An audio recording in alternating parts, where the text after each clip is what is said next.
Hello friends, मेरे इस YouTube channel में आपका स्वागत है।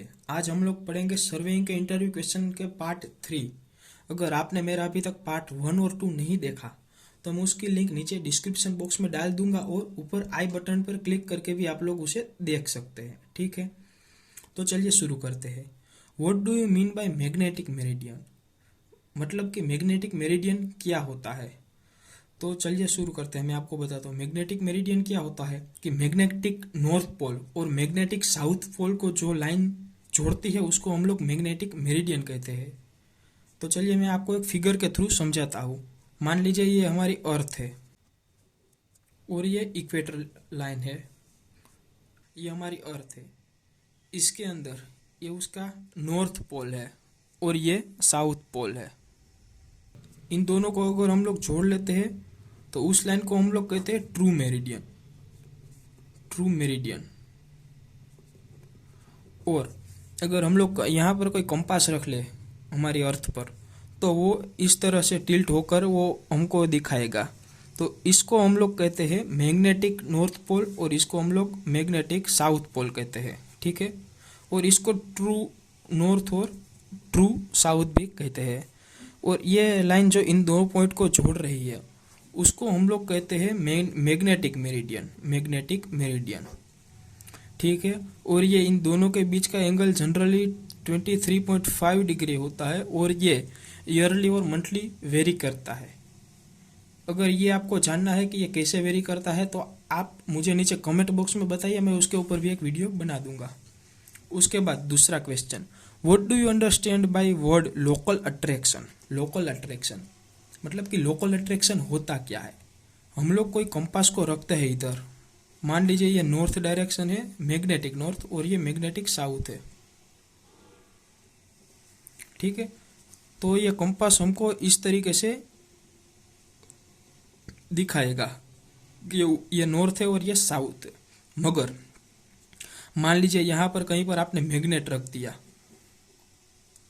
मैग्नेट इधर नॉर्थ पोल या साउथ पोल। ठीक है, तो ये आपको सही सही से डायरेक्शन नहीं बताएगी, ये थोड़ा टिल्ट इस तरह से होते रहते हैं, थोड़ा इधर इस तरीके से।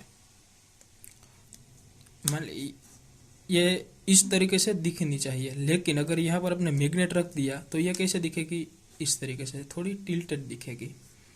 तो इस घटना को हम लोग लोकल अट्रैक्शन कहते हैं। ये मैग्नेट के वजह से होता है या कोई अगर स्टील स्ट्रक्चर होगा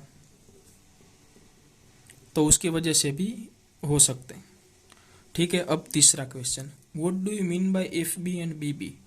अगर आपको सिविल इंजीनियरिंग के सभी फुल फॉर्म के बारे में जानना है तो मैंने उसके लिए एक वीडियो बना दिया है कि most IMP full form of civil engineering. उसकी लिंक भी मैं मुझे नीचे डिस्क्रिप्शन बॉक्स में दे दूंगा और ऊपर आई बटन पे क्लिक करके भी आप देख सकते हैं। एफ बी का फुल फॉर्म होता है फोर बेयरिंग। Four bearing.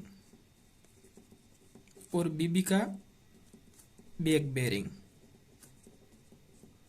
ठीक है, बैक बेयरिंग ये फुल फॉर्म। अब मैं आपको उसका प्रैक्टिकल यूज बता देता हूँ। मान लीजिए कोई हमारे पास ये ए पॉइंट है, ये बी पॉइंट है, ये सी पॉइंट है। ठीक है, अगर हमने यहाँ पर से ये एंगल नापा, ये नॉर्थ साइड मान लीजिए, ये एंगल लिया, मान लीजिए नॉर्थ के रिस्पेक्ट में हम लोग मेजर करते हैं, उसको हम लोग थीटा कहते हैं।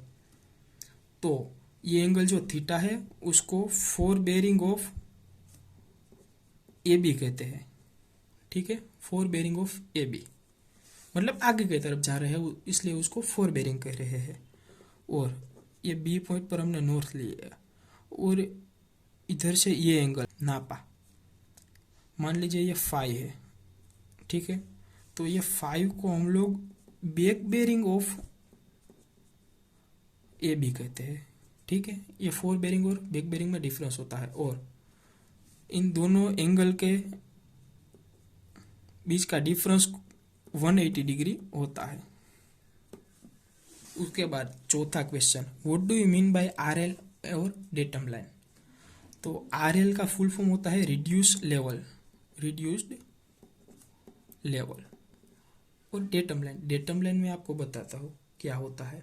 ये डेटम लाइन होती है ना, वो इमेजिनरी लाइन होती है। जो हम लोग एक इमेजिन करते हैं जिसके रिस्पेक्ट में हम लोग कोई भी पॉइंट का वर्टिकल डिस्टेंस मेजर करते हैं। मान लीजिए ये हमारी अर्थ का सरफेस है, अर्थ का सरफेस। मान लीजिए कि यहाँ पर हमने कोई एक डेटम लाइन ले ली, ये डेटम लाइन इधर से मान लीजिए कि 100 मीटर नीचे की तरफ है, कोई समुद्र में है मान लीजिए।